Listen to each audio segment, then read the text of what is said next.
রাজাকার। আমাকে বলছে রাজাকার। শুধুমাত্র হিন্দুস্তানের রাজাকারেরাই আমাকে রাজাকার বলতে পারে। আমি রাজাকার নই। সুতরাং আমাকে যারা রাজাকার বলবে তারা পিতৃ পরিচয়হীন অবৈধ সন্তান। আমাকে রাজাকার বলে জনগণ থেকে বিচ্ছিন্ন করবা, জনগণ থেকে আমারে বিচ্ছিন্ন করা যাবে না। আজ আমাকে কথা বলতেই হবে ইনশাআল্লাহ, কারণ আগামীতে আবার আপনাদের সাথে দেখা হবে কিনা আমি জানি না। কথা বলতেই হবে। বিড়ালের মতো 500 বছর বেঁচে থাকার কোনো লাভ নাই। সিংহের মতো 1 ঘন্টা বাঁচতে চাই। আমি দেখতে পাচ্ছি বাংলাদেশের ভাগ্য আকাশে উত্তর গগনে কালো মেঘ জমা হয়েছে। ঝড়ের পূর্বাভাস লক্ষ্য করছি। যদি মোকাবেলা করতে না পারেন সক্ষম ভাবে, এমন অন্ধকার গাঢ় কালো অমাবস্যার রাত আসতে পারে যার শুভে সাদেক হওয়া অসম্ভব। সুতরাং আপনারা কি কাপুরুষের মতো কাফের মুশরিকদের গোলামি করে মরতে চান? বিড়ালের মতো 500 বছর বেঁচে থাকার কোনো লাভ নাই। সিংহের মতো 1 ঘন্টা বাঁচতে চাই। তারপর বলছে কি, এরপরে বলছে আমাকে বলছে রাজাকার। শুনে রাখো চট্টগ্রামের লক্ষ লক্ষ জনতা, পার্লামেন্টে যখন আমাকে এই কথা বলা হয়েছিল, আমার পার্লামেন্টের কলিগ জাফরুল্লাহ চৌধুরী সাহেব বসে আছেন এখানে, জাফরুল ইসলাম চৌধুরী বসে আছেন পাশে, প্রধানমন্ত্রী সুদ্ধা, অন্তত 3 শতাধিক পার্লামেন্টের সম্মানিত সদস্যরা সেদিন বসা।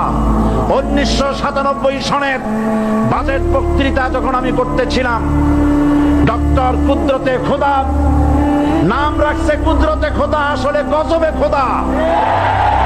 এই লোকটি নাস্তিক, ইসলামের চূড়ান্ত দুশমন। তার প্রণীত শিক্ষা ব্যবস্থার যখন সমালোচনা করছিলাম, ট্রেজারি বেঞ্চ থেকে আমাকে বলা হলো রাজাকার। আমি আমার সমস্ত শক্তি একত্রিত করে বলেছিলাম শুধুমাত্র হিন্দুস্তানের রাজাকারেরাই আমাকে রাজাকার বলতে পারে।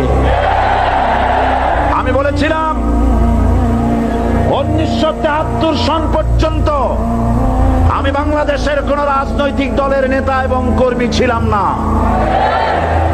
আমি রাজাকার নই। আমাকে রাজাকার বলে যদি তাকেও প্রমাণ করতে না পারে 10 কোটি টাকার মানহানি মামলা দায়ের করব। আমার এই বক্তব্য সারা দুনিয়া শুনেছে। পার্লামেন্টে আমার এই বক্তব্য রেকর্ড হয়ে আছে। সেদিন 3 শতাধিক পার্লামেন্ট মেম্বারের কেউ আমার চ্যালেঞ্জ গ্রহণ করেন নাই। যে কোনো ব্যক্তি পার্লামেন্টে গিয়ে আমার বক্তৃতা দেখে আসতে পারেন। এরপরে 1997 সনের 7ই অক্টোবর দৈনিক জনকণ্ঠ পত্রিকা যখন আমার বিরুদ্ধে লিখলো, সেই পত্রিকায় সাইদির ওপেন চ্যালেঞ্জ 8ম পাতা, 1997 7ই অক্টোবর, এত বড় 2 কলমে হেডিং। সেখানে আমি বলেছি বাংলাদেশের সকল সাংবাদিক, গোয়েন্দা বিভাগ, বাংলাদেশের সকল বুদ্ধিজীবীকে আমি আমার পিরোজপুরে আমন্ত্রণ করছি। আমার উপস্থিতিতে যদি কেউ প্রমাণ করতে পারে বাংলাদেশের স্বাধীনতা যুদ্ধের বিরুদ্ধে আমার কোনো ভূমিকা ছিল, সজ্ঞানে স্বেচ্ছায় জাতীয় সংসদের সদস্য পদ থেকে পদত্যাগ করব। 3 বছর পার হয়ে গেছে, আজ পর্যন্ত কেউ এই চ্যালেঞ্জের মোকাবেলা করে নাই। সুতরাং আমাকে যারা রাজাকার বলবে তারা পিতৃ পরিচয়হীন অবৈধ সন্তান। 1971 সনের, শোনো মুসলমানেরা, 1971 সনের কোন কাদা সাইদির গায়ে লাগে নাই।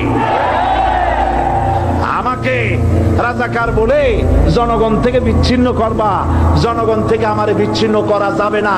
কারণ এই জনগণ আমার জন্য আসে না, এই জনগণ আসে আল্লাহর কোরআনের জন্য।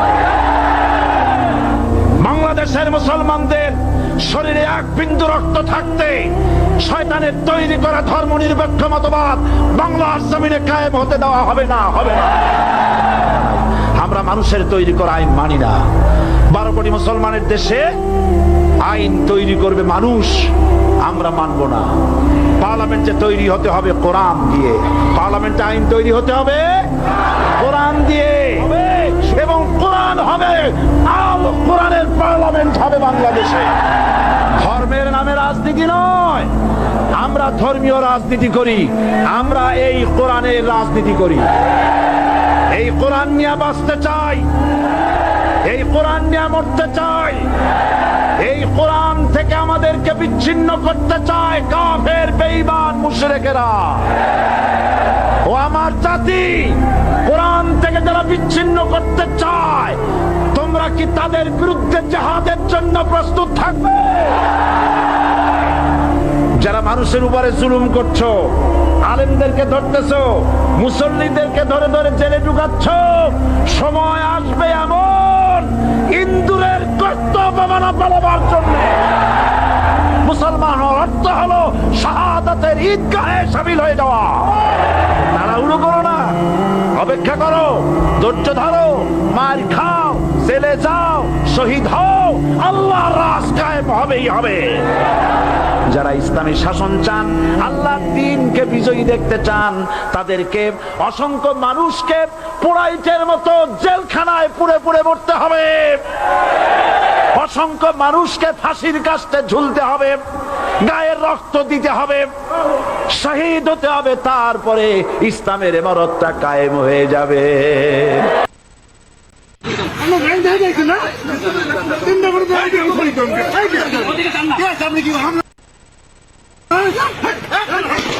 ওদিকে